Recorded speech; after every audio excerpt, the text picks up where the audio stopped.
ठीक है, तो हाँ मैं पूछ रहा था लंपी स्किन डिजीज के बारे में, कैटल से रिलेटेड। सही है यार, ठीक है। ओके, तो क्या इसका वैक्सीन अवेलेबल है कोई?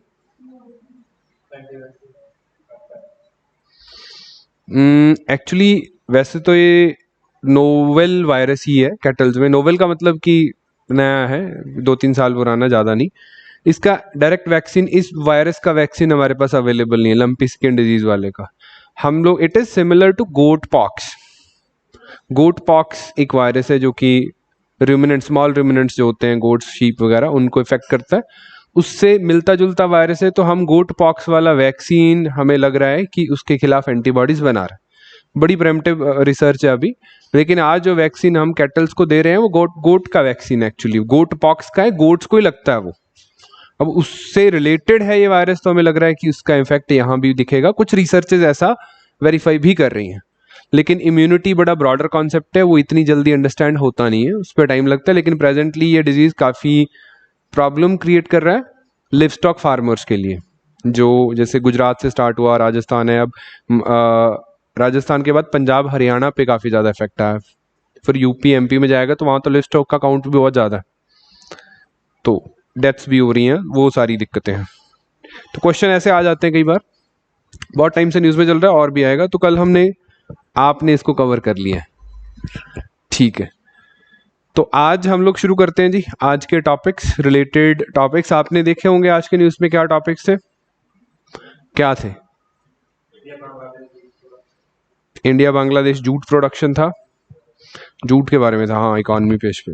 तो इसके अलावा मेजर हॉट टॉपिक्स, देश में दोबारा धरने लगने शुरू हो गए, क्या हो गया? पता लगा? रेवड़ी कल्चर, हाँ, फ्रीबीज पे इंडियन एक्सप्रेस में बहुत अच्छा पीस ऑफ आर्टिकल था, उसके रिलेटेड तो क्वेश्चन भी बना है एक आज, ठीक है। नहीं, एक ना बिल इंट्रोड्यूस किया है, बिल वैसे तो बहुत बार इंट्रोड्यूस हुआ है, इलेक्ट्रिसिटी अमेंडमेंट बिल 2003 का, एक इलेक्ट्रिसिटी का एक्ट है, उसको सरकार 2014 से अमेंड करने की कोशिश कर रही है। जब जब इंट्रोड्यूस होता है थोड़ा बहुत हो हल्ला होता है, इस बार ज़्यादा हो गया। इस बार तो मतलब सरकारें भी खिलाफ बोल रही हैं, पंजाब की गवर्नमेंट बोल रही है कि ये फेडरल स्ट्रक्चर के ही खिलाफ है। संयुक्त किसान मोर्चा जो बोला हम लोग दोबारा धरने पे बैठ जाएंगे, पुतले तक फूके जा रहे हैं सेंट्रल गवर्नमेंट के, और इलेक्ट्रिसिटी को लेके काफ़ी बड़ा अपहेवल है। तो वो एक बड़ी न्यूज़ थी आज के न्यूज़पेपर में, जो हमें डिस्कस करने लायक है, या इससे रिलेटेड एक दो चीज़ें और भी हैं जो हमें डिस्कस करनी है। तो शुरू करते हैं, रेवड़ी कल्चर पे भी बात करेंगे। एक बहुत इंपॉर्टेंट पीस ऑफ आर्टिकल इस पे आया जो हमारे काम का है, या एक जनरल अंडरस्टैंडिंग मुझे देनी है कि मतलब दिस इज अ नेगेटिव शब्द रेवड़ी कल्चर जो हम यूज करते हैं, फ्रीबी कल्चर, तो इसके अलग अलग पहलू क्या हैं उनको देखना है। हर एक चीज को सिंगल चश्मे से देखेंगे तो दिक्कत लगेगी ना। वी आर द एस्पायरेंट्स, हमें हर एक चीज के हर एक पहलू के बारे में जाना है, क्योंकि क्वेश्चन किसी भी थीम का आ जाता है। किसी एक ओपिनियन को लेके बैठे रहोगे, दूसरे पे क्वेश्चन आया तो आप लिख नहीं पाओगे अच्छे से। अभी आपको ओपिनियन डेवलप करने के साथ साथ हमें तो टॉपिक्स रेडी करने हैं। ओपिनियन डेवलप तो खुद ब खुद हो जाता है, हमें टॉपिक्स रेडी करने हैं, तो हर एक दिशा से जो पॉइंट्स हैं वो पता होने चाहिए।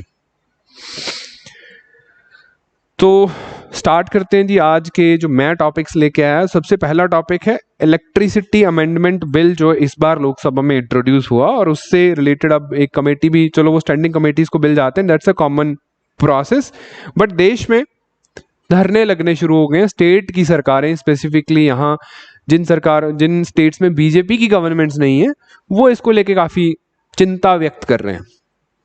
तो एक बात बड़ी बड़ी क्लियरली आपको पता होनी चाहिए कि देश भर में जो चीजें सरकार के द्वारा करी जा रही हैं वो उतनी भी अच्छी नहीं है जितनी ये दिखा रहे हैं, और उतनी भी बुरी नहीं है जितनी ऑपोजिशन बता रही है।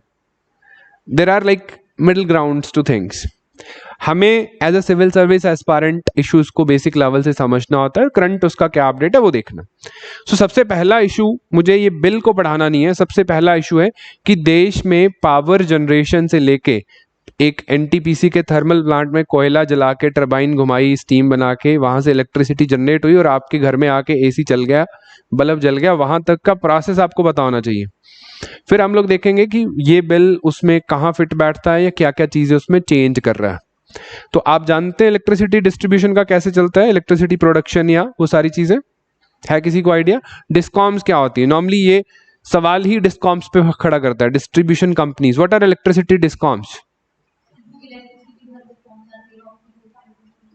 ऑप्टिकल फाइबर्स में बेटा इंटरनेट आता है, बाकी ठीक है आपकी बात, वायर्स में है ना, जो अपनी कॉपर वायर्स हैं, दूसरी वायर्स हैं। Optical fibre is a communication related cable. तो देखिए इलेक्ट्रिसिटी का अगर हम एक ब्रॉड सा फंडा देखें, ये it's the screenshot of India's power industry, not like सरकारी प्राइवेट, it's a screenshot of whole power industry of our India, जिसमें आप स्टार्टिंग देखेंगे तो इनपुट्स हैं। इनपुट्स कहाँ से? हम कोल से पावर जनरेट करते हैं, हम ऑयल से भी करते हैं, हम गैस से भी करते हैं। बेसिकली पावर जनरेशन का फंडा क्या है? टरबाइन घुमानी है, टरबाइन घूमेगी तो वो इलेक्ट्रिसिटी जनरेट कर देगी। ये तो फिजिक्स का सिंपल फंडा है। टरबाइन घुमाने के लिए हम कोयला जला रहे हैं, हम ऑयल जला रहे हैं, हम गैस जला रहे हैं। या टरबाइन घुमाने के लिए हम लोग हाइड्रो पावर यूज कर रहे हैं, पानी गिरा रहे हैं, उस पर टरबाइन स्वेर्ल बनता है, वहां पे भी टरबाइन घूमती है। या हम लोग रेडियो एक्टिव एलिमेंट्स को यूज कर रहे हैं, कंट्रोल्ड न्यूक्लियर फिजन का इस्तेमाल किया जा रहा है, रिएक्टर्स में हीट जनरेट हो रही है, हीट से स्टीम बनता है, स्टीम से अगेन टरबाइन घूमती है। या हम लोग सोलर पैनल्स, विंड मिल्स उनको चला रहे हैं। सोलर पैनल्स टरबाइन नहीं घुमाते, वो केमिकल एनर्जी का इस्तेमाल करते हैं। विंड मिल्स अगेन वो घूमती हुई रोटेटरी टरबाइन। इसके अलावा भी सोर्सेज है, लेकिन वो हम लोग यूज नहीं करते, जैसे टाइडल वेव्स को यूज करके या इस तरीके की और चीजों को यूज करके किया जा रहा है। But primarily these are the inputs जो पावर इंडस्ट्री लेती है। अब भारत में ये जो तीनों है, ये थर्मल पावर का पार्ट बनेंगी। थर्मल पावर हम लोग यूज कर रहे हैं हीट जनरेट करके। तो इस सेंस में 65% of source of our power is coming from thermal only, और उसका भी जो मेजर पार्ट है वो जा रहा है कोल से। तो जब हम बात करते हैं कि देश में, इंडिया में कोल जो है वो 2040 तक या उस टाइम तक भी हम लोग कोल मुक्त नहीं हो सकते, तो उसकी कहानी यहां से शुरू होती है। Power consumption day by day बढ़ रहा है और पावर का प्रोडक्शन जो है, मेजॉरिटी जो है हम थर्मल पावर प्लांट से ले रहे हैं, जिनका मेजर सोर्स जो है वो कोल है। धीरे धीरे उसको गैस में कन्वर्ट किया जा रहा है, बट उसका पेस स्लो है, पहली बात। दूसरे जो सोर्सेज हैं वो जैसे हाइड्रो इलेक्ट्रिसिटी है तो 22% है, न्यूक्लियर है तो सिर्फ 3% है, रिन्यूएबल जो सोलर, बायोमास, विंड पावर वगैरह वो अभी तक 10%, लेस देन 10 ही है, राइट। अब ये है पावर जनरेशन, कि पावर जनरेट होगी। एक थर्मल प्लांट लगाया, या एक जो भी हमारा हाइड्रो इलेक्ट्रिक प्लांट था या न्यूक्लियर रिएक्टर था, उसने इलेक्ट्रिसिटी प्रोड्यूस कर दी। अब एक रिलायंस का प्लांट था, मान लीजिए, उसने इलेक्ट्रिसिटी प्रोड्यूस कर दी। अब उसके बाद का प्रोसेस क्या है? एंड यूज तो आप जानते हो ना इलेक्ट्रिसिटी का, फैक्ट्री चल रही हैं, उनकी मशीनें चल रही हैं। हमारे अब यहाँ पे जो सारा सिस्टम है, it's being based on electricity, AC चल रहा है, प्रोजेक्टर चल रहा है, व्हाट्सएवर इट इज। तो एंड यूज तो यहां तक है। अब बनी कहाँ? एक थर्मल पावर प्लांट में या हाइड्रो इलेक्ट्रिक प्लांट में या न्यूक्लियर रिएक्टर में इलेक्ट्रिसिटी बन गई, यहां तक का वो ट्री क्या फॉलो होगा? तो फिर आती है वो ट्रांसमिशन की यूटिलिटीज। ट्रांसमिशन की यूटिलिटी, एंड तो यूजर इंटरफेसेस हैं ये वाले सारे, कोई एग्रीकल्चर में कंजप्शन हो रही है, इंडस्ट्री में हो रही है, घरों में हो रही है। ट्रांसमिशन की यूटिलिटीज, ट्रांसमिशन इज प्रोडक्शन के सोर्स से, थर्मल पावर प्लांट से या हाइड्रो इलेक्ट्रिक पावर प्लांट से इन इंडस्ट्रीज तक पहुंचने का जो जरिया है, दैट इज ट्रांसमिशन। वो ट्रांसमिशन कैसे हो रहा है, कौन कर रहा है, तो उस मॉडल को हमें थोड़ा सा समझना है। फिर हम देखेंगे कि ये बिल कहां कहां पे इफेक्ट करेगा। अगर ये नहीं पता, मैं बिल पढ़ाऊंगा तो आपको समझ नहीं आएगा कि बिल बात क्या कर रहा है। तो सबसे पहले इसका स्ट्रक्चर देख लेते हैं। मैं एक खाली स्लाइड में आपको ड्रॉ करके समझा देता हूं, हल्का फुल्का इजी रहेगा हमारे लिए। तो प्रोडक्शन हो रहा है। अब प्रोडक्शन से there is a like end consumer. ये एंड कंज्यूमर है, इसके घर में कोई भी बल्ब लगा है जिसको हमें जलाना है ना। बेसिकली यही समझना, यही फ्लो तो समझना। अब ये है किसी स्टेट में, लेट अस से उड़ीसा, कालाहांडी, ऐसे एरिया जहां आज भी लाइट नहीं है ना। तो उस एरिया में बैठा है। अब यहां तक पहुंचने के लिए there is a like state involve. ये ट्रांसमिशन होगा, उड़ीसा की एक अपनी स्टेट की पावर डिस्ट्रीब्यूशन कंपनी होगी, डिस्कॉम बोलते हैं हम लोग, पावर डिस्ट्रीब्यूशन कंपनीज को डिस्कॉम बोलते हैं। तो डिस्कॉम्स की रिस्पॉन्सिबिलिटी होती है एंड यूजर तक इलेक्ट्रिसिटी ट्रांसमिशन इलेक्ट्रिसिटी पहुंचाना, चाहे उससे बिल ले रहे हैं। आपके घरों में जो लाइट आती है it might be coming from Reliance के थर्मल पावर प्लांट्स या सरकारी थर्मल पावर प्लांट्स या किसी हाइड्रो इलेक्ट्रिक, कोई जेपी का है, कोई रतन पावर का है, पर आपके घर में जो बिल आता है वो उनके पावर प्लांट का नहीं आता। आपको कभी ये नहीं बिल आएगा कि रिलायंस की बिजली फूक दी, अडानीज की बिजली फूक दी आपने, अडानीज आपसे पैसे लेने आ रहे हैं। आपसे जो पैसे लेता है वो आपका डिस्ट्रीब्यूशन कंपनी लेती है स्टेट की। चंडीगढ़ में चंडीगढ़ की डिस्ट्रीब्यूशन कंपनी है, पंजाब में पंजाब की है, हिमाचल में हिमाचल की है। बहुत सारे स्टेट्स हैं जहाँ पे मल्टीपल कंपनीज हैं, एरिया वाइज है, विद्युत निगम जो बने हुए हैं उनके। तो वो है डिस्कॉम्स, वो डिस्कॉम ने इसके साथ डील करना है। अब डिस्कॉम ने जो पावर लेनी है वो तो किसी पावर प्लांट से खरीदनी है, राइट। तो ये जो ट्रांसमिशन है, ट्रांसमिशन मतलब तारे वारे बिछाना, जो पोल्स लगेंगे, वायर्स लगेंगी, ये ट्रांसमिशन थर्मल पावर प्लांट से जो डिस्ट्रीब्यूशन कंपनी का ट्रांसमिशन है ये सेंट्रल गवर्नमेंट के अंडर है। और डिस्कॉम से लेके यूजर तक का जो एंड यूजर तक का जो ट्रांसमिशन है वो डिस्कॉम की रिस्पॉन्सिबिलिटी है, जिस स्टेट का डिस्कॉम है उसने करना है। तो ड्यूअल स्ट्रक्चर हो गया यहाँ पे, मतलब दो एलिमेंट्स इन्वॉल्व हो गए। सेंट्रल जो ट्रांसमिशन अथॉरिटी है उसका मैं नाम बता देता हूं आपको, ये central transmission utility of India, power grid corporation of India limited की एक सब्सिडरी है, 100% owned by ministry of power. ये काम करती है कि पावर प्लांट से डिस्कॉम्स तक का या इंटरस्टेट जो ट्रांसमिशन है वो यही देखते हैं। अब विद इन स्टेट का जो ट्रांसमिशन है ग्रिड के बाद, यानी कि जो भी पावर डिस्कॉम है उसके बाद, वो पावर डिस्कॉम की रिस्पॉन्सिबिलिटी बनती है। तो अब ट्री को समझिए, सबसे पहले थर्मल पावर प्लांट या कोई भी पावर प्लांट, उसके बाद सेंट्रल गवर्नमेंट की ट्रांसमिशन वाली कंपनी, उन्होंने ट्रांसमिशन किया, and then finally discoms. 3 entities होगी, प्रोडक्शन यूटिलिटीज और ट्रांसमिशन यूटिलिटीज। ट्रांसमिशन में 2 कंपोनेंट्स आ जाते हैं, यूनियन का और स्टेट का, राइट। अब इसमें प्रॉब्लम क्या है, प्रेजेंटली इसके जो चैलेंजेस की बात हम लोग करेंगे कि यहां पे दिक्कत कहां पे आ रही है। यहां तक तो ठीक चल रहा है, इलेक्ट्रिसिटी जो प्रोडक्शन है वो भी ठीक हो रही है, जो एंड ट्रांसमिशन है वो भी डिस्कॉम्स तक तो पहुंच रहा है। अब इंडिया में स्टैट क्या है कि हमारा इलेक्ट्रिसिटी का जो प्रोडक्शन है दैट इज सरप्लस। भारत में जितनी इलेक्ट्रिसिटी की रिक्वायरमेंट है उससे ज्यादा प्रोड्यूस करने की कैपेसिटी है। There are thermal power plants in Punjab जो बंद पड़े हैं, there are thermal power plants in multiple states जो बंद पड़े हैं। क्यों? क्योंकि डिमांड सप्लाई ज्यादा है, डिमांड है नहीं उतनी। बट क्या आपके यहाँ का भी इलेक्ट्रिसिटी का कट लगा? हिमाचल में नहीं लगते, नॉर्मल बाकी सारे एरियाज में you will find despite having this surplus potential, हमारे पूरे देश में 24/7 इलेक्ट्रिसिटी नहीं है, specifically in rural India. This is a structural challenge. इसमें हम ये नहीं कह सकते कि हमारे पास इलेक्ट्रिसिटी अवेलेबल नहीं है, उसका पोटेंशियल हमने बना लिया, वो और भी बन रहा है, और सोर्सेज भी आते जा रहे हैं। द पॉइंट इज कि there are structural challenges in discoms, जिस वजह से वो एंड यूजर तक इलेक्ट्रिसिटी नहीं पहुंच पा रही है।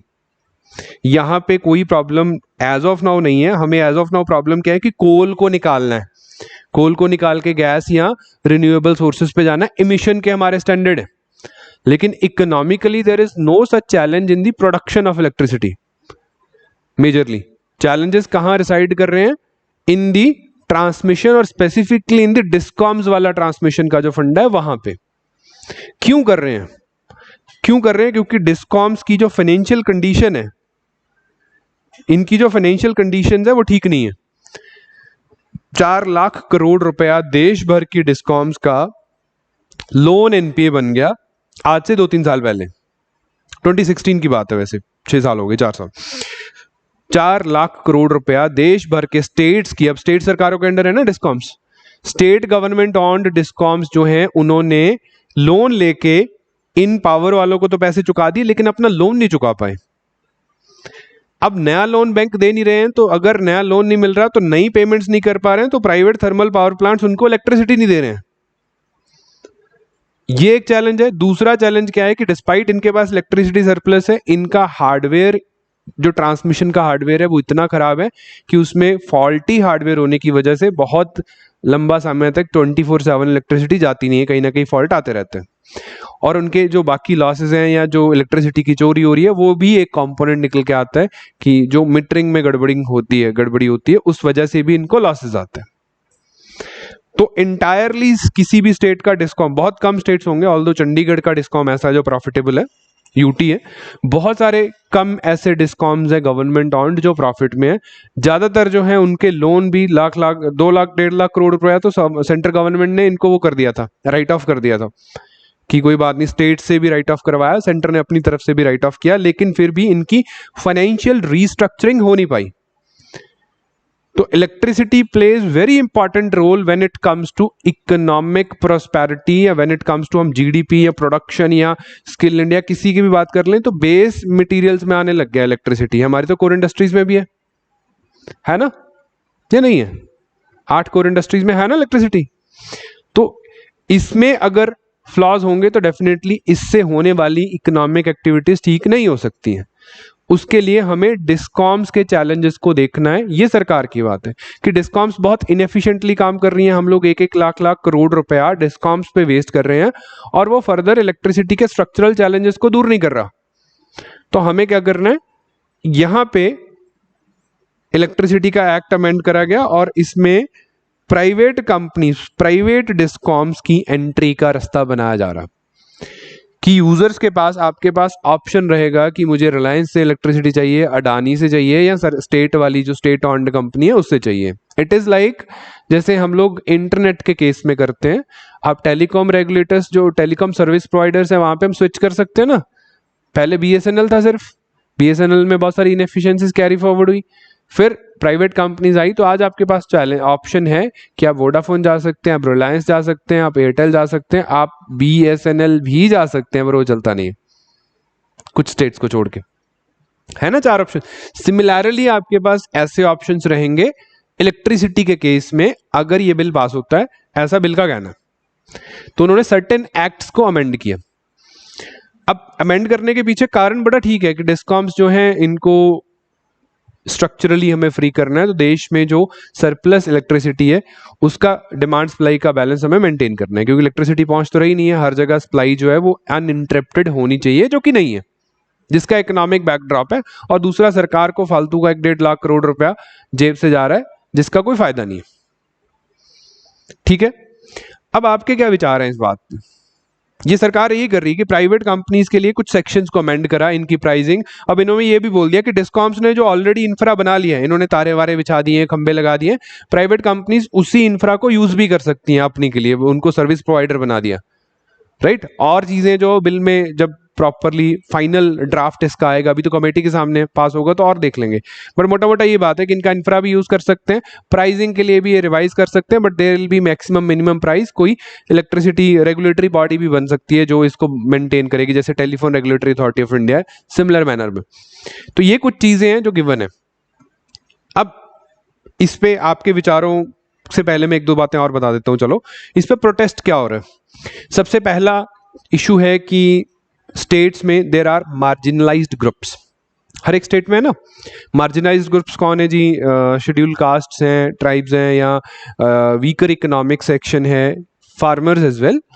तो इनको हमें फ्री में, सस्ते में इलेक्ट्रिसिटी देनी है, ऐसा स्टेट्स का कहना है, विच इज लाइक उनका वेलफेयरिज्म का स्टाइल है, वेलफेयर पॉलिसीज में। तो this act will do away with the subsidy वाला फीचर। सब्सिडी देने नहीं दे पाएंगे, या सिर्फ स्टेट डिस्कॉम्स दे पाएगी, प्राइवेट वाला सब्सिडी क्यों देगा, क्योंकि तो प्रॉफिट कमाने के लिए यहाँ पे आ रहे हैं। तो उनका सब्सिडी का जो वेलफेयर पॉलिसीज है वो बैडली इफेक्ट होंगी स्टेट्स का। बी, फार्मर इसी बात पे प्रोटेस्ट कर रहे हैं कि अगर उनकी सब्सिडीज उड़ गई तो फिर उनके इकोनॉमिक कॉस्ट बढ़ जाएंगे, क्योंकि पानी पंप आउट करने के लिए, इरीगेशन के लिए इलेक्ट्रिसिटी का ठीक ठाक यूज है। ठीक है। तीसरा, स्टेट गवर्नमेंट्स इसको फेडरल स्ट्रक्चर का हनन बता रही है।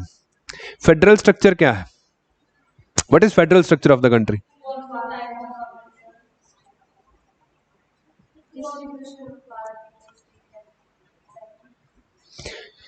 तो देखिए, यहां पे यूनियन गवर्नमेंट है, यहां पे स्टेट गवर्नमेंट है।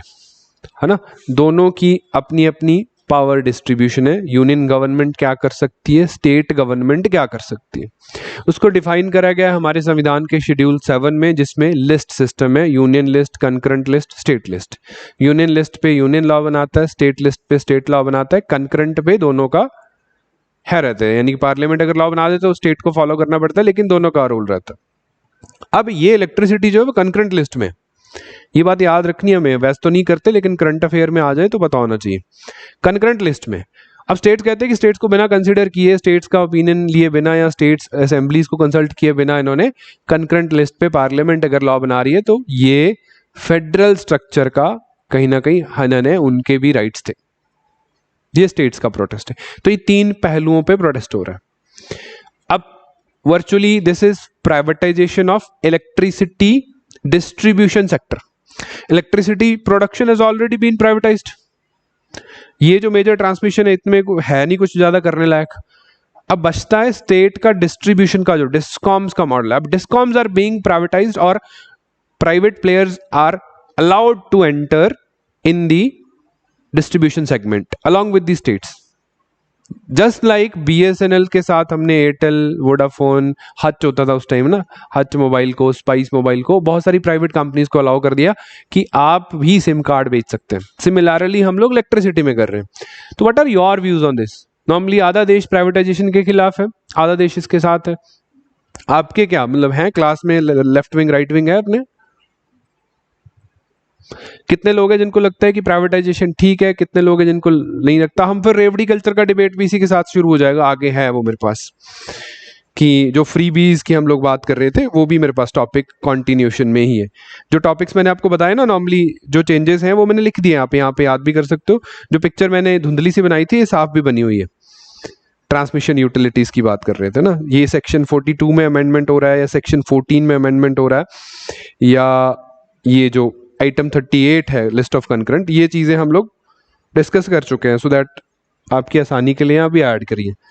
अब आप बताइए मुझे, अदर देन कि हम फ्रीबीज का डिबेट पे जाएं, तो व्हाट आर योर व्यूज कि इलेक्ट्रिसिटी को प्राइवेटाइज किया जाना चाहिए? कितने लोग पक्ष में हैं, आपके ओपिनियंस? नहीं किया जाना चाहिए, कितने लोग पक्ष में, उनके ओपिनियंस? फोन अ फ्रेंड का ऑप्शन नहीं है।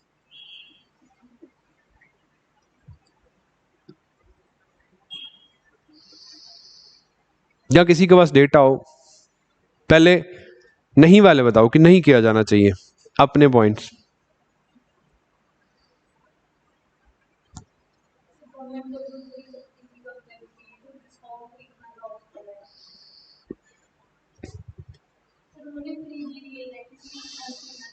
नहीं, फ्री दिए तो डिस्कॉम्स को तो सरकार अपनी जेब से पे करती है ना।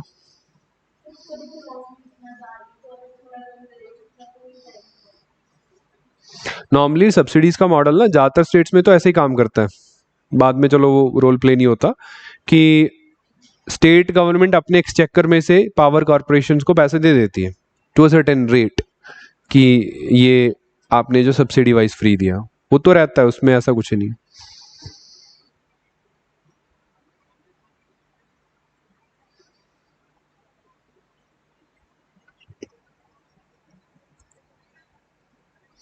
इनके लॉसेस ज़्यादा ट्रांसमिशन के लॉसेस होते हैं, ट्रांसमिशन के ANT लॉसेस बोलते हैं इनको, एग्रीगेट ट्रांसमिशन लॉसेस ज़्यादा होते हैं। ट्रांसमिशन के दौरान जो इनके पैसे लग जाते हैं वो नहीं रिकवर होते, या जो हार्डवेयर के लॉसेस हैं। सब्सिडीज वाइज तो स्टेट गवर्नमेंट पे बर्डन होता है, डिस्कॉम्स पे नहीं होता। वो सब्सिडीज का बर्डन स्टेट पे होता है, स्टेट की सरकार ने अपने बजट में से देना है वो सब्सिडीज का पैसा, वो पावर कॉरपोरेशन को तो मिल जाता है। जैसे अभी पंजाब की बात करें तो इन्होंने बसेस फ्री कर दी, वुमेन के लिए बसेस फ्री कर दी, पर वुमेन को टिकट तो अभी भी मिलता है। जब आप फ्री बस राइड लेते हो तो टिकट तो आपको मिलेगा, या वो कंडक्टर टिकट काट के अपने पास रखेगा, वो टिकट पंजाब सरकार को जाती है, पैसे देते हैं। रोडवेज थोड़ी ना घाटे में जा रहा है,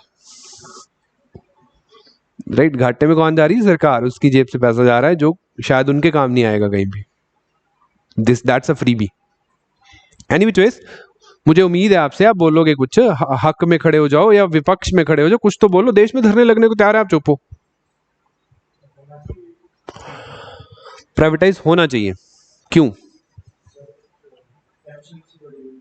एफिशिएंसी बढ़ेगी।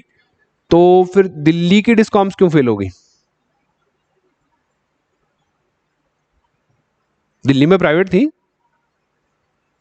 तो मतलब वहां तो ये मॉडल काम नहीं करा। जैसे नई सरकार आई तो वहाँ काफ़ी दिक्कतें रही हैं, अभी भी इलेक्ट्रिसिटी नहीं है बहुत सारे एरियाज में। एफिशिएंसी किस मैनर में बात कर रहे हैं हम लोग?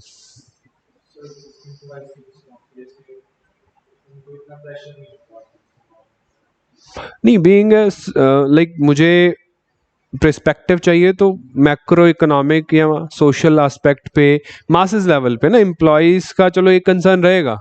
मासेस लेवल पे इलेक्ट्रिसिटी एज अ सेक्टर क्या फायदा होगा, एम्प्लॉयज पे प्रेशर होगा नहीं होगा वो तो देखने, प्राइवेट कंपनीज में भी होता है, सरकारी में भी होता है। वो अपने फायदे अपने नुकसान भी है उसके, वो एक बहुत छोटा इशू है। As a sector pro privatization कितने हैं, अगेंस्ट प्राइवेटाइजेशन कितने हैं ऑनलाइन में?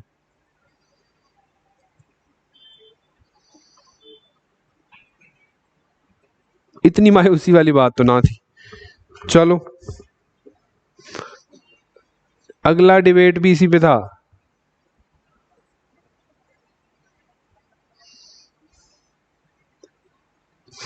आपकी ना डिबेट वाली प्रक्रिया मुझे शुरू करानी पड़ेगी, बहुत टाइम से हमारा बिल भी पेंडिंग ही पड़ा है। शायद बोलना शुरू हो जाओ आप, कुछ ओपिनियंस कुछ भी आता है दिमाग में शेयर तो करना चाहिए। एनी विच चॉइस, सिमिलरली ना ये था, चलो इसी में डिस्कस हो जाएगा।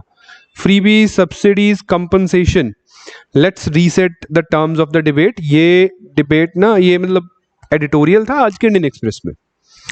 नॉर्मली काफ़ी लंबे समय से चले आ रही एक पॉलिटिकल इशू की बात करता है कि जब भी election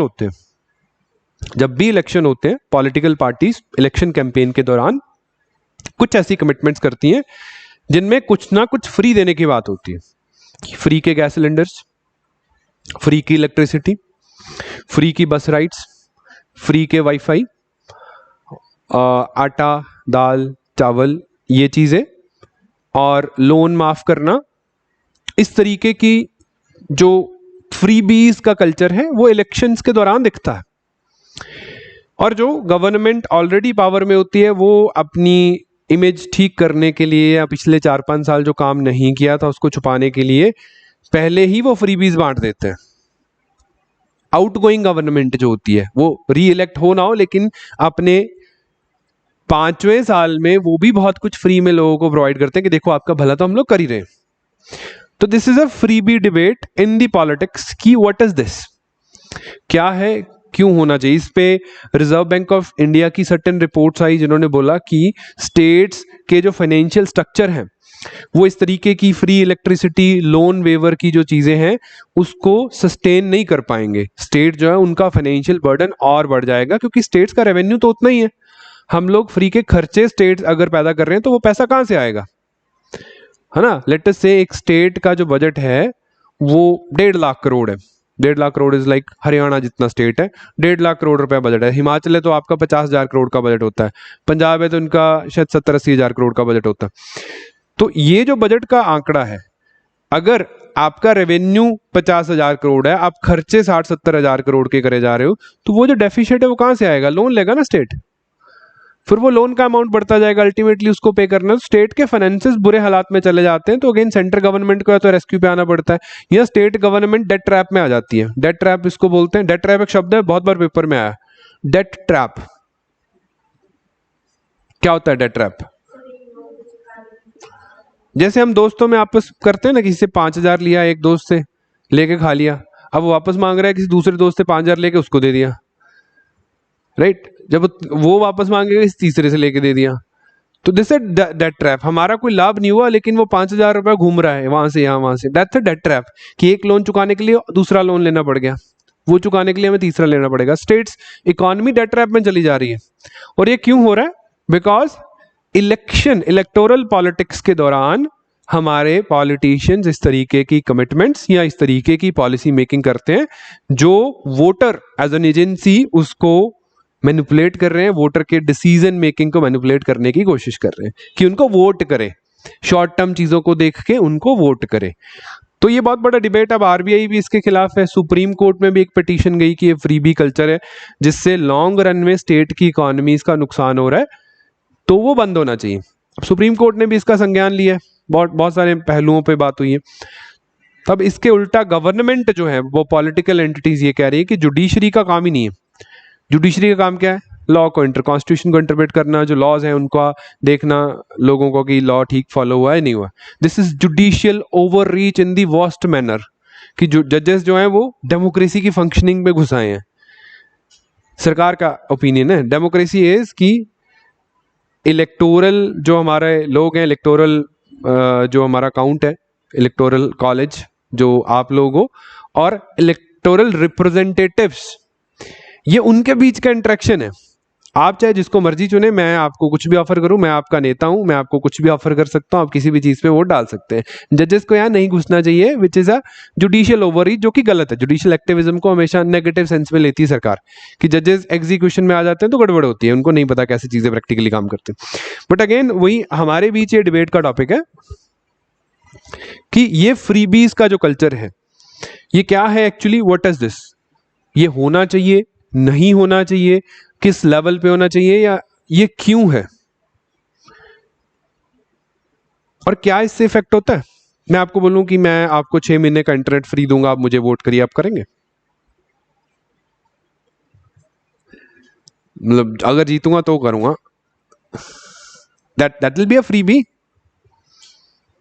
if I am a नेता, मैं 5 साल आपके पास आया ही नहीं, 4.5 साल 6वें महीने पहुंच रहा हूं और बोल रहा हूं कि अगली बार अगर मैं जीता तो आपको 6 महीने का इंटरनेट फ्री मिलेगा। या मैं ये करता हूं कि जाते वाले 6 महीने, अगर हमारी सरकार है, ये वाले 6 महीने फ्री इंटरनेट चला लो, या फ्री स्मार्टफोन दे दूंगा अगर जीत गया। ऐसी बातें करते हैं ना। पीपीसीसी जो पिछली पंजाब कांग्रेस है, उनके सीएम कैंडिडेट्स ने ये अनाउंस किया था कि फ्री में स्मार्टफोन मिलेंगे अगर मैं जीत गया। वो जीत भी गए, स्मार्टफोन भी नहीं मिले किसी को, है ना। तो ये जो फ्रीबीज के प्रॉमिसेस हैं, आपके हिसाब से कितना इफेक्ट करते हैं ये पॉलिटिकल प्रोसेस को? We are a democracy, second largest democracy, second largest क्या, लार्जेस्ट डेमोक्रेसी। अब डेमोक्रेटिक प्रोसेस में बहुत ही एक लाइक सेक्रेड प्रोसेस है, जहां हम कहते हैं कि हम हमारा नेता खुद चुन रहे हैं। अब नेता चुनने के लिए हमारा decision it is based on a smartphone, कि जो स्मार्टफोन दे रहा है वही हमारा नेता होगा, है ना। इट्स लाइक भेड़ें, कि जो कंबल दे रहा है वही हमारा नेता होगा। अब कंबल बना है ऊन से, ऊन कहां से आ रही है? तो ये एज अ डेमोक्रेसी प्रोसेस, पहली बात क्या ये चीजें आपको लगता है इफेक्ट करती हैं? यस और नो? करती हैं।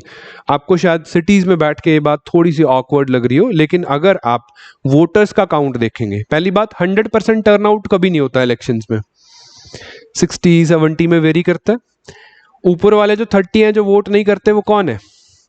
वो है अपर क्लास। कभी भी ये नहीं होगा कि हमारी lower class of the economy vote ना करे। Upper class of the economy और अपर मिडिल क्लास, ऐसे लोग बहुत सारे लोग हैं ना यहाँ नॉर्थ के जो साउथ में जॉब करते हैं। कोई हैदराबाद में बैठा है, कोई बेंगलोर में बैठा है ना। बहुत सारे लोग हैं जो अब्रॉड भी।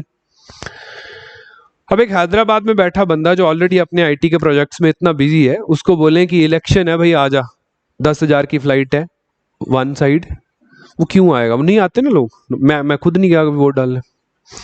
तो अब उस प्रोसेस में वो भी बाहर हो गया, बचा कौन है? Lower middle class and the lowest strata of the society. अब वो है वोटर्स। उनकी decision making is narrowly focused on the basic things, basics, रोटी कपड़ा मकान, एजुकेशन, हेल्थ, और दिखने वाला वेलफेयर, कि भाई ये फ्री में मिल रहा है। फार्मर क्लास है, सबसे बड़ा चैलेंज क्या है? Loans, right. पुअर क्लास है तो उनके लिए बेसिक अम्यूनिटीज, पानी नहीं है घर पे, साफ पानी नहीं आ रहा है, या बच्चों को स्कूल का कुछ नहीं हो रहा है, या उनके जो आवास हैं, घर हैं, वो टूटे हुए हैं, या व्हाट्सोएवर इट इज, है ना। उनकी कोई पुरानी किस्तें विस्तें फंसी हुई हैं। These are the challenges in our local voter स्टेटा, जो ज्यादा वोटर टर्नआउट जिनका होता है। तो उनके डिसीजंस को ये freebies end of the election modify या मैनिपुलेट कर सकती हैं, ऐसा बहुत सारे सर्वेज का मानना है। हमारे सुप्रीम कोर्ट आरबीआई का भी मानना। आरबीआई का हालांकि इकोनॉमिक एंगल है कि वो स्टेट को खराब कर रहा है, बट प्राइमरीली बात यही है। ठीक है, अब इस आर्टिकल्स डिबेट का ये कहना है कि ये जो हो रहा है ना देश में फ्रीबीज की पॉलिटिक्स है, it is the result of our mismanagement of economy. 70 साल हो गए हैं, देर आर लाइक 70 ईयर्स। ये हमारी गवर्नमेंट की बेसिक नीड्स थी, बेसिक रिक्वायरमेंट थी कि लोगों को इतनी इनकम जनरेट हो कि वो अपने बेसिक्स खरीद सकें। रोटी कपड़ा मकान हेल्थ एजुकेशन, 5 चीज़ों, हर एक बंदे की जेब में इतने पैसे होने चाहिए कि वो ये 5 चीज़ें अफोर्ड कर सके। तो उसको साफ दिखना शुरू होगा। अभी उनको धुंधला दिख रहा है, कहीं पे आटा दाल दिखती है तो पीपल गेट लाइक उसी पार्टी को जाना है क्योंकि ये आटा दाल दे रहे हैं। उनको ये समझ में नहीं आ रहा कि अगर उनके लिए इकोनॉमिक अपॉर्चुनिटीज क्रिएट होंगी तो आटा दाल तो खुद खरीद लेंगे ना। वो अपॉर्चुनिटी देने वाला नहीं दिख रहा हमें दिख रहा है कि वो चीज ही फ्री में मिल जाए। और ये कल्चर जो डेवलप हुआ, it is a failure of our economy.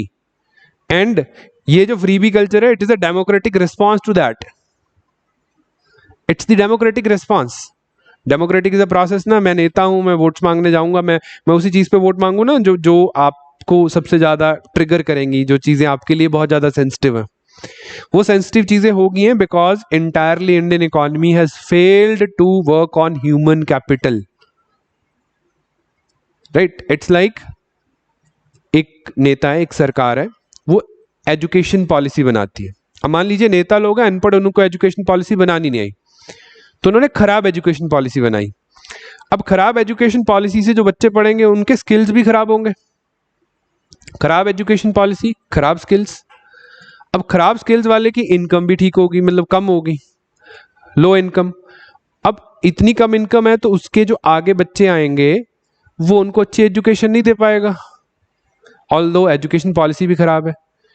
अब वो खराब एजुकेटेड पर्सन है और उसके खराब एजुकेटेड बच्चे हैं, लोअर इनकम ग्रुप है। अब इतनी कम अंडरस्टैंडिंग ऑफ थिंग्स में वो जब अपना नेता चूज करेगा तो ऑब्वियसली वो खराब ऑप्शन पे। अब जो नया खराब नेता आएगा वो और खराब पॉलिसी बनाएगा। अब बुरी पॉलिसी बुरे लोग, बुरा नेता, बुरी पॉलिसी बुरे लोग, बुरा नेता। This is a vicious cycle. बुरे से मेरा मतलब है कि उस तरीके की पॉलिसीज के द्वारा मैनिपुलेटेड पीपल। तो ये रिस्पॉन्सिबिलिटी, अकाउंटेबिलिटी किसकी है?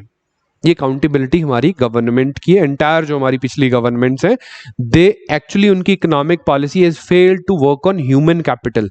अब ह्यूमन कैपिटल में हम लोग कैसे काम कर सकते हैं? बेसिक नीड्स है रोटी कपड़ा और मकान। इसके अलावा जो ह्यूमन कैपिटल पे काम कर रहे हैं, इन पे तो बहुत काम हो चुका है। अब रोटी कपड़ा और मकान आप उठा के देखिए, हर 5 ईयर प्लान में जब तक थे या इन दिनों में आपको एन नंबर ऑफ स्कीम्स मिल जाएंगी। हमारे पास वो नेशनल फूड सिक्योरिटी एक्ट है, लगभग 60% पॉपुलेशन हमने कवर कर ली है। राइट, हमने आवास योजना के अंडर बहुत कुछ कवर कर लिया है। तो बेसिक्स तो हम प्रोवाइड कर रहे हैं। अब ह्यूमन कैपिटल में हमें करना क्या है? उनको पैसे कमाने लायक अपॉर्चुनिटीज देनी है, स्किल देने हैं, अपॉर्चुनिटीज देनी है। तो एक काम जो इंडियन इकोनॉमी से सबसे ज्यादा मिस हुआ वो ये हुआ कि Indian economy was agrarian economy, agriculture based economy थी। हमने वहां से जंप लिया 1991 की रिफॉर्म्स के दौरान, एलपीजी जो रिफॉर्म्स हुई थी। आज इंडिया एक सर्विस इकोनॉमी है, सर्विस बेस्ड है ना। टेलीकॉम है, आईटी है, राइट, और क्या है, ट्रांसपोर्टेशन का सेक्टर है, टूरिज्म है। तो ये सेक्टर में हमारी इकोनॉमी का जीडीपी आता है। इस सेक्टर की जो एम्प्लॉयबिलिटी है that is for high skill people. जो अच्छे स्किल्ड, अच्छे एजुकेटेड लोग हैं वो सर्विस सेक्टर में नौकरी पाते हैं।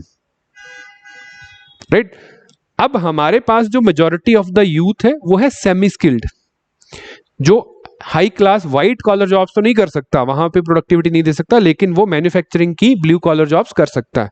तो इंडियन इकोनॉमी का जो मैन्युफैक्चरिंग सेक्टर था वो बूस्ट नहीं हो पाया। टर्शरी सेक्टर हमारा बूस्ट हो गया, दैट इज सर्विसेज। उसकी एम्प्लॉयबिलिटी इतनी नहीं है कि देश की अनएम्प्लॉयमेंट की समस्या को दूर कर दे।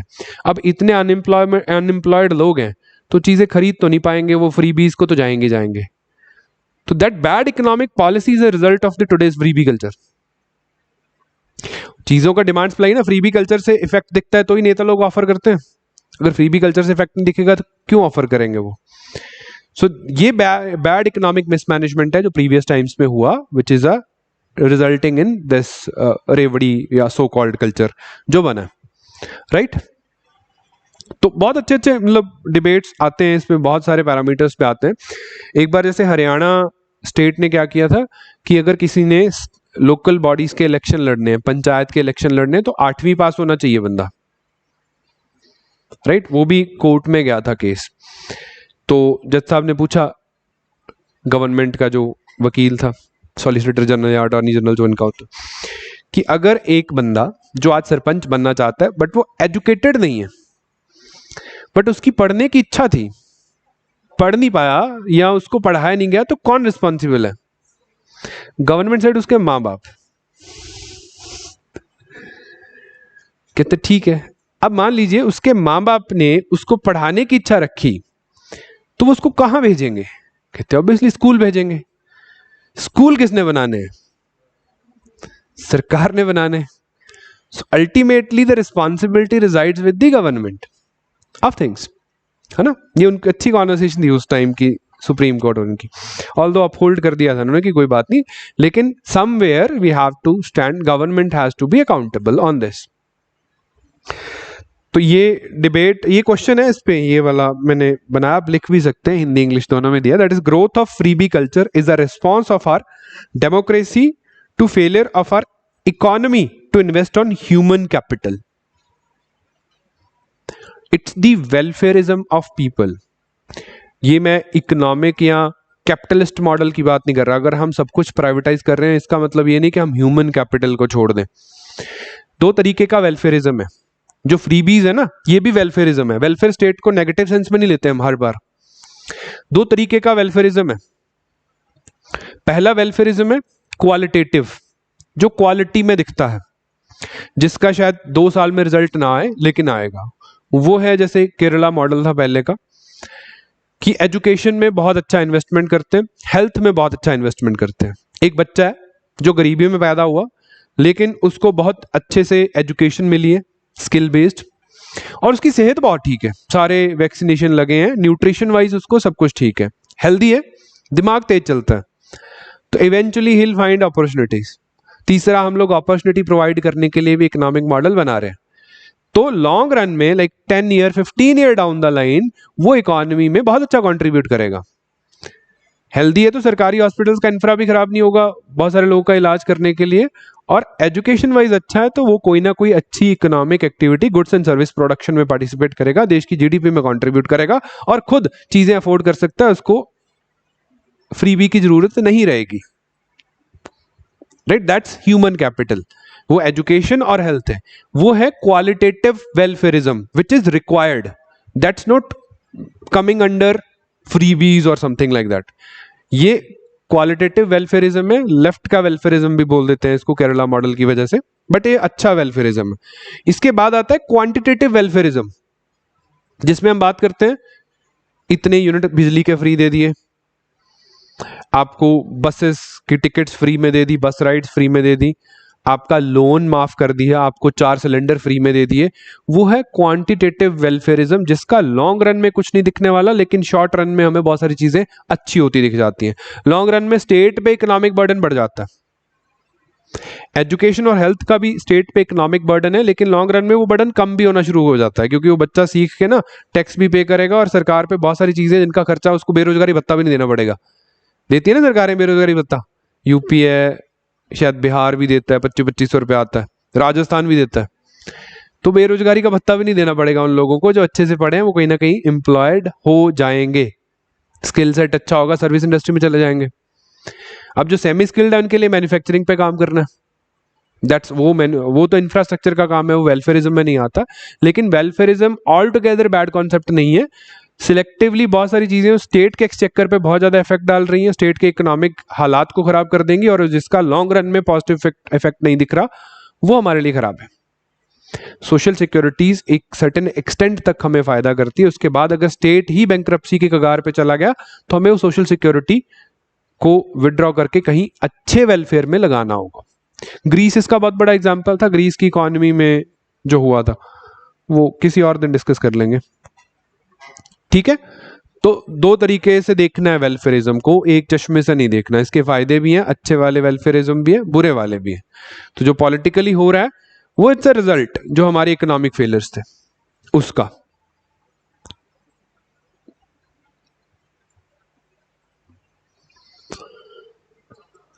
ठीक है, तो आगे चलते हैं जी। अब एक हमारा सैटेलाइट लॉन्च हुआ था, सैटेलाइट्स लॉन्च हुए थे। SSLV व्हीकल को पहली बार यूज करा गया, छोटे वाले को, और स्मॉल साइज के सैटेलाइट्स को लॉन्च करा गया। But eventually unfortunately it was failed. कोई डेटा ग्लिच हुआ, फ्लाइट नहीं फेल हुआ, लॉन्च नहीं फेल हुआ, इसको ऑर्बिट में भी डाल दिया गया, लेकिन ऑर्बिट गलत था। कहना इनका है कि वहां एंड पे कोई डेटा ग्लिच आया जिस वजह से ऑर्बिट डेविएट हो गए, गलत ऑर्बिट में चले गए। These satellites are no longer usable. Unfortunately इसमें वो इसरो वाले जो 250 किड्स वाले, 250 रूरल जो एरियाज के बच्चे थे, लड़कियां थी, उन्होंने भी सैटेलाइट्स बनाए थे, जो आज़ादी के अमृत महोत्सव के दौरान हमने उसका एग्जीबिशन करना था, वो भी नहीं काम करा। उनके लिए काफ़ी डिमोटिवेटिंग रहा होगा। बट इस पे हमें कुछ और एस्पेक्ट्स पे देखना है। पहली बात, ये मैंने कल के लेक्चर में दिया था कि SSLV क्या है या किस तरीके से काम करता है, वो चीज़ देख लिए। आज है कि पहली बात, ये स्मॉल जो सैटेलाइट्स का मार्केट है कितना है, क्यों हम लोग स्मॉल सैटेलाइट्स पे जा रहे हैं। सबसे बड़ी बात, स्मॉल सैटेलाइट्स धीरे धीरे इनकी डिमांड बढ़ती जा रही है। छोटे सैटेलाइट्स जिसमें छोटे बिजनेसेस आ गए हैं, वो इस टेक्नोलॉजी को यूज़ करना, छोटी सरकारी एजेंसीज, यूनिवर्सिटीज़ एजुकेशनल पर्पसेस के लिए बहुत छोटे छोटे सैटेलाइट्स लॉन्च कर रही हैं। देयर आर लाइक लेबोरेटरीज जिन्होंने सैटेलाइट्स भेजने शुरू कर दिए हैं, और इनके बहुत सारे यूजेस भी हैं, अर्थ साइंस से लेके surveillance, telephony, health care, energy, smart power grids, पता नहीं क्या क्या। छोटे सैटेलाइट्स के बहुत सारे यूज केसेस भी हमें देखने को मिल रहे हैं। बट अगर आप लॉन्च सीक्वेंस देखेंगे इसरो जैसी कंपनीज का, तो वो क्या कर रहे हैं, ज्यादातर उनका फोकस था बड़े सैटेलाइट्स कि बहुत हैवी वेट बड़े सैटेलाइट्स को लॉन्च करना, और जितने भी छोटे सैटेलाइट्स हैं वो बड़ी फ्लाइट्स में हम लोग लॉन्च कर देते थे कि एक बड़ा छोड़ेंगे, 3 छोटे छोड़ देंगे साथ, पिगी बैग राइड। तो अब इनका सेगमेंट स्पेस एक्स जैसी कंपनीज ले रही है। इंटरनेशनली स्पेस एक्स इस तरीके के सैटेलाइट्स लॉन्च करता है, छोटे यूनिवर्सिटीज के, जिनका खर्चा भी कम है, जिनका बजट भी कम है। ऐसे क्लाइंट्स हैं जिन्होंने बहुत कम पैसे पे करने हैं, लेकिन इनको सैटेलाइट चाहिए ऊपर ऑर्बिट में अपना। तो ये मार्केट ग्रो कर रही है। इसके लिए हमें छोटे launch vehicles, dedicated launch vehicles की आवश्यकता है, जिसमें इसरो भी आगे आया, और ये एक positive step in a direction है। भारत की स्पेस इंडस्ट्री को नए पहलू की शुरुआत मिलेगी और ये और ऊंचाइयों पे ले जाएगा। इस तरीके के छोटे ग्लिचेस हमें पहली बार नहीं आए हैं। जब जब हमने नए मिशन लॉन्च कर भी करा, हर मिशन हमारा स्टार्टिंग में ग्लिचेस कैरी करता है। ये एरोडायनामिक्स या जिस तरीके का स्पेस का डायनामिक्स है, वहां पे इस तरीके के ग्लिचेस आ जाते हैं। It's just a setback. आने वाले दिनों में और इंप्रूवमेंट्स करके ये फ्लाइट्स जाती रहेंगी। नॉर्मली मैंने देखा थोड़े से वेलफेयरिज्म में बिलीव करने वाले लोग ऐसी चीजों को क्रिटिसाइज करते हैं कि यहाँ पे 100 करोड़ रुपया हमने फूक दिया, कुछ नहीं हुआ, हम देश में भूख मर रहे लोगों को भी तो दे ही सकते थे, है ना, हमारे पास like poorest of poor in the country, उनको दे सकते थे। लेकिन look at the space industry, look at the revenue जो अंतरिक्ष कॉर्पोरेशन जनरेट कर रही है।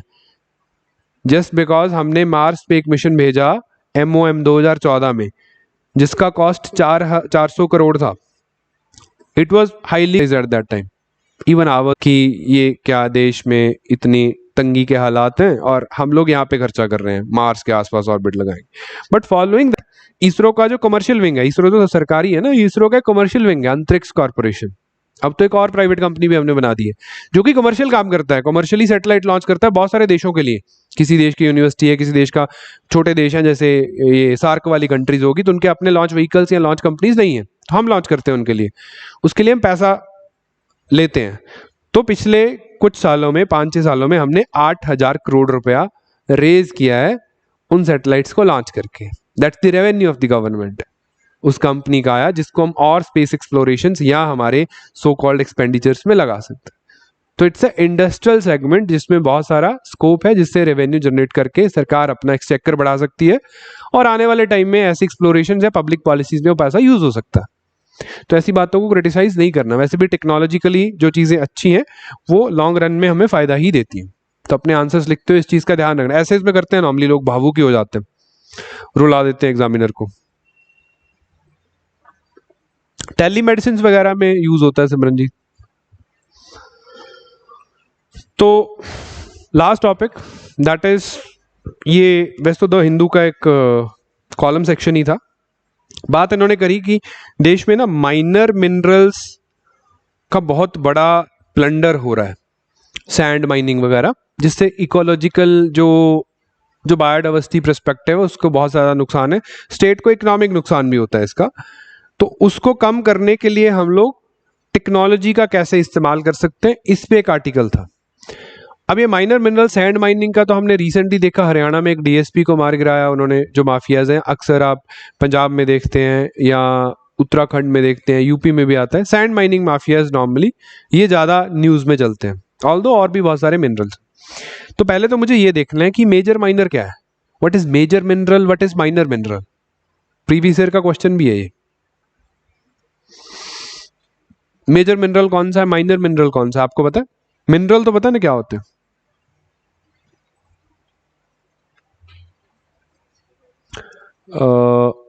जस्ट अ सेकंड, मेरा ना जूम रीसेट हो।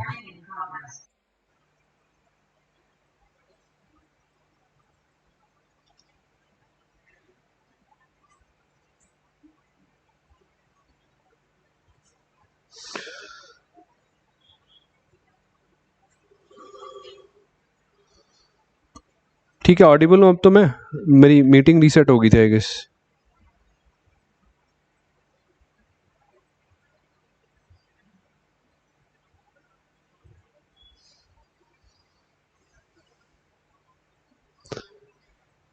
ठीक है, अब तो ऑडिबल हूँ।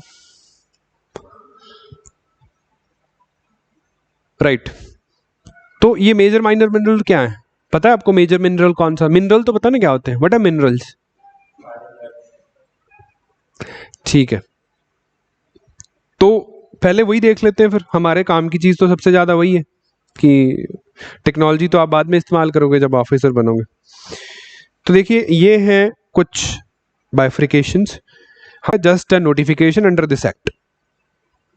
हालांकि मेजर में आपको ज़्यादातर चीज़ें पता है, जैसे लिग्नाइट है, यूरेनियम है, कोल, गोल्ड, आयरन ओर है, लेड, जिंक है, मैग्नीशियम, टंगस्टन, डायमंड, जितनी भी ये मेटल ओर्स हैं। या बात आती है माइनर पे, minor they start from like sandstone हो गया, लाइमस्टोन है, इस तरीके की चीज़ें। अब इसमें बहुत लंबी लिस्ट है, शिंगल है, कईयों के तो नाम भी नहीं पढ़ने आते, लाइम शेल है, कंकर्ड लाइमस्टोन, ब्रिक अर्थ, फ्यूलर्स अर्थ, बेंटोनाइट, राइट, स्लेट, मार्बल। तो इनको एक बार गो थ्रू करना। क्वार्ट्जाइट है ना, साल्ट पेटर है, ऑर्डिनरी अर्थ है। दी ये वो मिनरल है जो माइनर मिनरल नोटिफाइड है। इसके अलावा जो भी है वो मेजर है। अब इनमें अंतर क्या है? यूज केस का अंतर है पहली बात। दूसरा, गवर्नेंस वाइज अंतर है। माइनर मिनरल्स की माइनिंग को जो रेगुलेट करेगा वो स्टेट करेगा, मेजर मिनरल्स की माइनिंग को जो रेगुलेट करेगा वो सेंटर करेगा। एलोकेशन, कंपनीज, इन्फोर्समेंट, एनओसीज, वो सारा काम। तो ये क्वेश्चन आ चुका है यूपीएससी में इनकी गवर्नेंस को लेके, इन दी आई गेस 2016 वाला एग्जाम। ईयर में डिफर, लेकिन क्वेश्चन आ चुका है कि गवर्नेंस कौन करता है, मेजर माइनर, स्टेटमेंट वाला क्वेश्चन था। दूसरा क्वेश्चन आया था पिछली से पिछली बार, उन्होंने लिस्ट डाल दी थी कि बताओ इनमें से कौन सा मेजर है कौन सा माइनर है। ये क्वेश्चन था, this was the question, consider the following minerals, बताओ अब इंडिया में कौन सा माइनर है, बताओ, आप बताओ। तुक्का मारोगे तो किस पे मारोगे? वैसे आपको याद तो नहीं होगा जो मैंने पढ़ के सुनाया।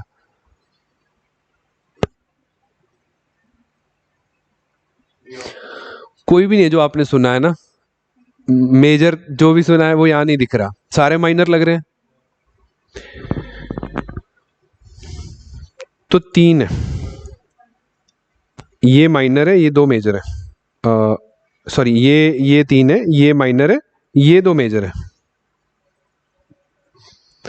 Like limestone, sand and ordinary clay, ये तो तीन पक्का माइनर है, ये तो हमने देखे हैं। लाइमस्टोन, सैंड है और कॉमन अर्थ है जो, और ऑर्डिनरी क्ले है।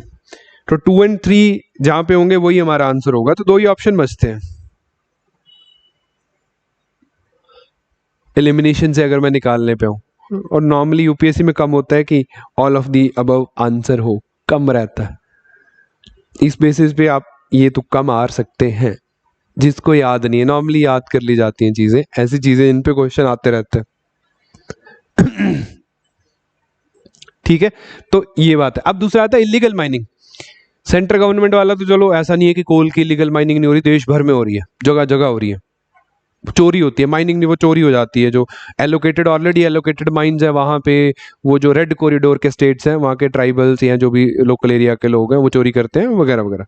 लेकिन अभी यूनाइटेड नेशन एनवायरनमेंट की जो रिपोर्ट आई 2019 में, उन्होंने बोला इंडिया एंड चाइना दो ऐसी कंट्रीज हैं जहाँ पे इलीगल सैंड माइनिंग की वजह से बहुत बड़ा इन्वायरमेंटल डिग्रेडेशन हो रहा है। ये बात सच भी है, स्टेट्स का इकोनॉमिक डिग्रेडेशन भी हो रहा है, क्योंकि अगर कोई स्टेट माइनिंग रेगुलेटेड वे से करता है तो जो माइनिंग करने वाली कंपनीज है, इंडिविजुअल हैं, स्टेट को रॉयल्टी इस तरीके का को खर्चा पे करते हैं, स्टेट को कमाई होती है। अगर वो इलीगल चल रहा है तो वो स्टेट को कमाई भी नहीं हो रही, स्टेट का इकोलॉजिकल नुकसान भी हो रहा है लॉन्ग रन के लिए। वो बहुत सारे लोग हैं जो रिवर्स के क्रॉस करते हैं तो उस एरिया में फ्लडिंग होने के चांसेस या एन नंबर ऑफ कारण रहते हैं। तो अब है क्या इशू, क्या है रेगुलेशन वाइज? पहला तो यूनिवर्सल नहीं है, स्टेट की तरह नहीं है, सॉरी सेंटर की तरह नहीं है, स्टेट्स के अपने अपने लॉज हैं रेगुलेटरी, और उनके अपने अपने फ्रेमिंग लॉज हैं, अपने अपने रॉयल्टी मॉडल्स है, कोई स्टेट कितना चार्ज कर रहा है, कोई स्टेट कितना चार्ज कर रहा है, और करप्शन हाई होने की वजह से वहाँ इलीगल सैंड माइनिंग बहुत होती है। अब इन्वायरमेंट पे लीगैलिटी और इलीगैलिटी पे क्या क्या फर्क पड़ेगा? इन्वायरमेंट डिग्रेड हो रहा है सैंड माइनिंग की वजह से, वो लीगल सैंड माइनिंग है और इलीगल सैंड माइनिंग है, इन्वायरमेंट को क्या फर्क पड़ता है? इन्वायरमेंट डिग्रेड होने से पहले सर्टिफिकेट देखेगा कि तू लीगल है, तू इलीगल है, चलो डिग्रेड नहीं होते रह जाते हैं तो लीगल है। देखिए जो चीज़ें रेगुलेटेड है ना, उसकी सर्टेन लिमिट्स रहती हैं कि हमें इस रिवर बेड से निकालना है तो इतने फीट तक निकालना है, वो हमारा माइनिंग का ऑफिसर आएगा और उसको वो असिस्ट भी करेगा, वेरीफाई भी करेगा, so that there is a certain limit. बहुत सारी रिवर्स है, ये जो लोअर रिपेरियन स्टेट्स हैं, बहुत सारी रिवर्स हैं जो पेबल और सैंड लेके आती हैं, अगर वो निकाली ना जाए तो इस एरिया में फ्लडिंग के चांसेस और भी बढ़ जाते हैं, क्योंकि वो पानी की कैरिंग कैपेसिटी कम हो जाएगी उस एरिया में। तो निकालना है, लेकिन एक लिमिट से ज़्यादा निकालना तो वो भी नुकसान हो जाएगा, इन्वायरमेंटली लॉस होगा। तो लिमिट तो सरकार डिसाइड करेगी ना, इलीगल वाला थोड़ी करेगा। जो रेगुलेटेड है उसको तो प्रिस्क्राइब्ड लिमिट्स भी हैं, उसके इंस्पेक्शन भी होंगे जिसके पास लाइसेंसेज है, तो रेगुलेटेड वाला ठीक रहता है। तो पहला इशू ये आ गया जी इनके लॉज के रिलेटेड। उसके बाद जो इन्वायरमेंट इम्पैक्ट असेसमेंट था 2016 में अमेंड करके हमने बोला कि जो माइनर मिनरल्स के एरियाज हैं, जो 5 हेक्टेयर से कम के माइनिंग एरियाज हैं, उनकी इन्वायरमेंट इम्पैक्ट असेसमेंट जो करनी होती है किसी भी इन्वायरमेंटल से रिलेटेड प्रोजेक्ट की, वो स्टेट्स ही करेंगे। अगर स्टेट एक्सेस करेंगे, उनको लगेगा तो वो रिजेक्ट भी कर सकते हैं प्रपोजल, पास भी कर सकते हैं, लेकिन स्टेट्स को पावर दे दी गई। अब स्टेट्स में रिजेक्शन का रेट सिर्फ 1% है, जितने भी प्रपोजल आते हैं लगभग पास हो जाते हैं। तो इन्वायरमेंट इम्पैक्ट असेसमेंट की जो गाइडलाइंस है, स्टेट्स उसको थॉरोली फॉलो नहीं कर रहे हैं, इंप्लीमेंट इन्फोर्स नहीं कर रहे हैं। ये भी एक चैलेंज है, ये लिखा जा सकता है माइनर मिनरल के केसेस में। तो ये 2-3 बातें हैं जो यहाँ पे प्रॉब्लम क्रिएट कर रही हैं। ठीक, प्रीलिम्स में ऐसे क्वेश्चन या मेंस में कम है। टेक्नोलॉजी वाइज उन्होंने कुछ नहीं बोला, उनको जितनी टेक्नोलॉजीज याद आई उस आर्टिकल में मेंशन कर दी, starting from the earth observation satellites, remote sensing satellites कि उससे हम देखेंगे कहाँ पे माइनिंग हो रही है, पकड़ सकते हैं। दूसरा कि हम लोग इंटरनेट ऑफ थिंग्स का इस्तेमाल कर सकते हैं, हम लोग जीपीएस का इस्तेमाल कर सकते हैं, जितनी टेक्नोलॉजीज आजकल लोकेशन पोजीशनिंग से रिलेटेड है उसकी बात उन्होंने कर डाली। The point is practicality. अब इंटरनेट ऑफ थिंग्स का इस्तेमाल करना है, सबसे पहले उन एरियाज में, उन रिमोट एरियाज में इंटरनेट होना चाहिए, राइट? वहाँ तो सड़कें नहीं है, पुलिस को जाने के लिए गाड़ियों से उतर के ट्रैक्टरों पे चढ़ना पड़ता है जहाँ माइनिंग पकड़नी है। तो वहाँ पे कैमराज इंस्टॉल करने मुश्किल काम है, उस एरियाज में आईओटी जैसी टेक्नोलॉजीज को लेके जाना मुश्किल काम है। बट हाँ, रिमोट सेंसिंग सैटेलाइट्स का डेटा कैन बी एनालाइज्ड, देखने के लिए कि किस एरिया में इस तरीके का माइनिंग हो रहा है, किस एरिया का लैंडस्केप जो है वो रियल टाइम में चेंज हो रहा है। कहने का मतलब है, अगर आपको माइनर या मिनरल इलीगल माइनिंग पे कोई क्वेश्चन आता है, आपसे सॉल्यूशन ओरिएंटेड क्वेश्चन पूछा जाता है, तो you can write a paragraph कि we can use modern technologies like remote sensing satellites, earth observation satellites और जीपीएस बेस्ड जो सर्वेलेंस है उसका इस्तेमाल किया जा सकता है। बहुत बड़ी बड़ी नहीं फेंकनी है यहाँ पे, क्योंकि प्रैक्टिकलिटी नहीं है। अगर मैं बोलूँ कि हर जगह ही कैमरे लगा दो सीसीटीवी, तो इतने कैमरे नहीं है हमारे पास, है ना। हम मेजर रूट्स कवर कर सकते हैं कैमराज के लिए। केस स्टडी वाइज की अगर बात करें कि ज़्यादातर ट्रक्स कहाँ से निकलते हैं, तो उन रूट्स को देखा जा सकता है, कैमरा से एनालाइज किया जा सकता है, उनको पकड़ा जा सकता है। प्राइमरीली हम लोग लॉज स्टेट्स के अगर रेगुलराइज हो जाए, लाइसेंस वाली माइनिंग ज़्यादा स्टार्ट हो जाए तो ऑटोमेटिकली वो कम होना शुरू हो जाएगा, उनको पकड़ना भी आसान हो जाएगा। अब ये माफियाज बहुत ऑर्गेनाइज हो चुके हैं।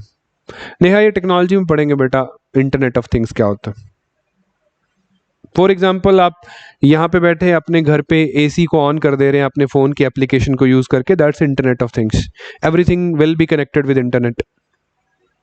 वो फ्यूचर की बात है, 10 साल बाद 15 साल बाद जब सब कुछ इंटरनेट से कनेक्ट हो जाएगा। आज शुरू हुआ है, घरों में हो गया, लेकिन इंडस्ट्रियल लेवल पे चला जाएगा। चलो वो वाली सेकंड लास्ट थी, ये पक्का लास्ट है।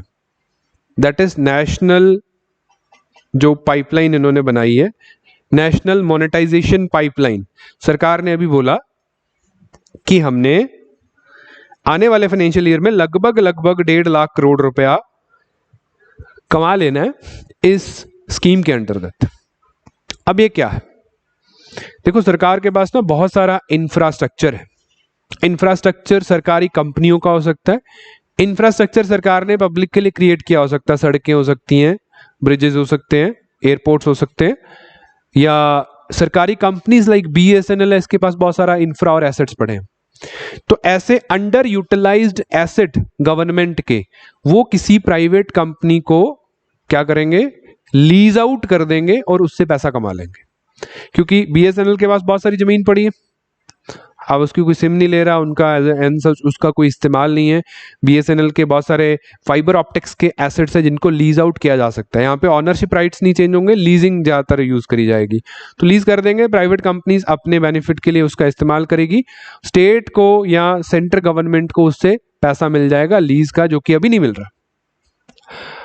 अब सरकार उसको यूज़ नहीं कर पा रही है, लेकिन कोई प्राइवेट कंपनी के पास एफिशिएंसी है, उनको इस्तेमाल करना है, यूज करे ना करे लीज के पैसे सरकार को मिल जाएंगे।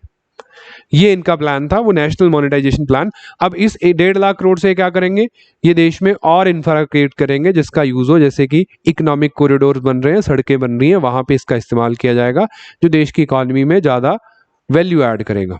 ये इनका मानना है। ठीक, तो वो नेशनल मैन्युफैक्चरिंग जो मोनेटाइजेशन पाइपलाइन है वो है। तो 1 लाख करोड़ रुपया मोनेटाइज करने की जो उम्मीद है, ये 5 सालों में इन्होंने बनाई थी।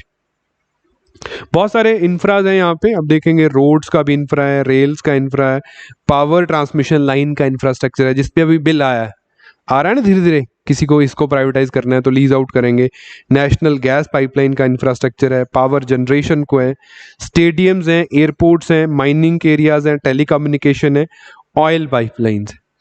ये सरकार के इंफ्रास्ट्रक्चर है, इनको ये लीज आउट करेंगे, लीज करके पैसा कमाएंगे। क्योंकि अब देयर इज अ टाइम, आज से अगर मैं 50 साल पीछे जाऊं, 1960s में जाऊं, तो ब्रेड भी सरकार बनाती थी। सही सुन रहे हो आप, ब्रेड बनाने वाली कंपनीज भी सरकारी थी, गवर्नमेंट ऑन्ड ब्रेड बन रहे हैं, right. Everything was government owned, starting from banking, insurance, बड़ी मशीनरीज, छोटी मशीनरी, स्कूटर बनाने, कार बनानी, सब कुछ गवर्नमेंट ऑन्ड था। धीरे धीरे हमारे इधर प्राइवेट इकोसिस्टम डेवलप हुआ। आज बहुत सारी प्राइवेट डीप पॉकेट्स वाली कंपनीज है जो ये काम कर सकती हैं। तो गवर्नमेंट उस काम से अपने हाथ छुड़वा के उनको दे रही है, और वो पैसा ऐसी जगह पे लगाया जा रहा है जहां आज प्राइवेट कंपनीज पैसा लगाने से कतरा रही हैं। फॉर एग्जाम्पल एयरपोर्ट्स है, बड़े बड़े एयरपोर्ट्स बनाए एयरपोर्ट अथॉरिटी ऑफ इंडिया ने, नेशनलाइज्ड जो एयरपोर्ट है, दिल्ली का एयरपोर्ट बना, चेन्नई का एयरपोर्ट बना, बॉम्बे का एयरपोर्ट बना। अब वो एयरपोर्ट को ऑपरेट करना बहुत ही प्रॉफिटेबल काम है कि अगर एक 500 करोड़ रुपया इन्वेस्ट करके हमने एयरपोर्ट बनाया तो साल के पैसे कुछ ना कुछ रेवेन्यू दे रहा है। एयरपोर्ट्स में फ्लाइट टैक्सीज होती हैं, उनका जो रेवेन्यू आता है, बाकी सारे एयरपोर्ट के ऑपरेशनल रेवेन्यूज जो। अब वहीं किसी रिमोट लोकेशन पे कंट्री में, जबलपुर में या मतलब कहीं भी आप हिंडरलैंड इंडिया में जाइए, वहां एक एयरपोर्ट बने तो वो पैसे नहीं कमा के देगा किसी को, लेकिन किसी भी सिटी की एयर कनेक्टिविटी अगर आती है तो वहां पे इकोनॉमिक अपॉर्चुनिटीज डेवलप हो जाती हैं, लोग मूव करते हैं और इकोनॉमिक अपॉर्चुनिटीज आती हैं, पैसा कमाने की अपॉर्चुनिटीज बढ़ जाती हैं। अब अगर हम उम्मीद करें कि हिंडरलैंड इंडिया में प्राइवेट कंपनीज एयरपोर्ट बनाएंगी तो वो नहीं बनाएंगी, एयरपोर्ट का इंफ्रा बनाएंगी किराए पे देने के लिए। लेकिन हम क्या कर सकते हैं, बड़े शहरों के एयरपोर्ट्स को लीज आउट करके वो पैसा कमा के छोटे शहरों में एयरपोर्ट बना सकते हैं। जब वहां पे बिजनेस आना शुरू होगा तो उनको लीज आउट करके और छोटे शहरों में इंफ्रा बना सकते हैं। This is the method our government is using as of now. अब इसके प्रोज भी हैं, इसके कॉन्स भी हैं। प्राइवेटाइजेशन के फायदे भी आपको बता दिए जाएंगे, नुकसान आपको अपोजिशन बता ही रही है। पढ़ते हो ना सुबह शाम वो व्हाट्सएप वाले फॉरवर्ड, गेल बेच दिया, रेल बेच दिया, तेल बेच दिया, तो वो जो सारे नुकसान है वो हैं टू अ सर्टेन एक्सटेंट। दोनों चश्मे हमारे ना, पिंक भी है ब्लू भी है, जिस चश्मे से देखोगे चीजें दिख जाएंगी। अगर प्राइवेटाइजेशन के लॉसेस पे, नुकसान पे जाएंगे, लॉन्ग रन में प्राइवेटाइजेशन जो है वो इनइक्वालिटी क्रिएट करता है। प्राइवेटाइजेशन मासेस तक नहीं पहुंचता, प्राइवेटाइजेशन सिर्फ प्रॉफिट की बात करता है, तो उस केस में मासेस तक जो रीच आउट होना है वहां पे इनइक्वालिटी आती है। आप यूएस का एग्जांपल ले सकते हैं, आप वेस्ट का एग्जांपल, फ्रांस का, यूके का एग्जांपल ले सकते हैं कि लॉन्ग रन में प्राइवेटाइजेशन से भी इनइक्वालिटी आई है। लेकिन आप अगर हमारी सरकारी वालों की इनएफिशिएंसी देखेंगे तो आपको लगेगा प्राइवेट ही ठीक है, कि हमारे जो प्रॉब्लम्स है वो सरकारी होने के साथ साथ भी एग्जिस्ट कर रही हैं। तो we have to choose a middle path, privatization with the active role of the government, कि हर एक सेक्टर को टोटली मोनोपोली प्राइवेट को ना देके हमारी सरकारी कंपनीज वहां रहनी चाहिए। जैसे टेलीकॉम में बीएसएनएल को हेल्दी स्टेट में होना चाहिए था, वो नहीं है आज, तो that's a bad, long run में समस्या दे सकता है ये सेक्टर, राइट। सिमिलरली आप पावर कॉर्पोरेशंस की बात करते हैं तो पावर डिस्कॉम्स प्राइवेट तो आ जाएंगी, लेकिन सरकारी वाले डिस्कॉम्स का हेल्दी स्टेट में होना बहुत जरूरी है। सिमिलरली एग्रीकल्चर में प्राइवेट प्लेयर एग्रीकल्चर कमोडिटीज को प्रोक्योर करना शुरू कर देंगे, लेकिन फूड कॉर्पोरेशन ऑफ इंडिया का फाइनेंशियली साउंड होना जरूरी है, नहीं तो प्राइवेट मोनोपोलीज जो है वो इनइक्वालिटीज क्रिएट कर देंगी लॉन्ग रन में। तो बैलेंस्ड वे में privatisation is good for economy, लेकिन active role of state is required in every sector to break the monopoly. और सरकार के जो वॉच डॉग्स हैं, competition commission of India, telephone regulatory of India, इस तरीके के वॉच डॉग्स का होना बहुत जरूरी है और उनको टुथलेस नहीं करना, उनके पास पावर्स रहनी चाहिए to look out for the monopoly and इस तरीके के पर्सपेक्टिव्स। तो हर एक चीज के दो पहलू हैं, जो प्रो प्राइवेटाइजेशन है उनके लिए भी और जो अगेंस्ट प्राइवेटाइजेशन है उनके लिए भी, फायदे नुकसान, ठीक। तो अब मेरे पास खत्म हो गए टॉपिक्स, आपके डाउट्स हैं आप बता दीजिए, नहीं हम ओवर करते हैं।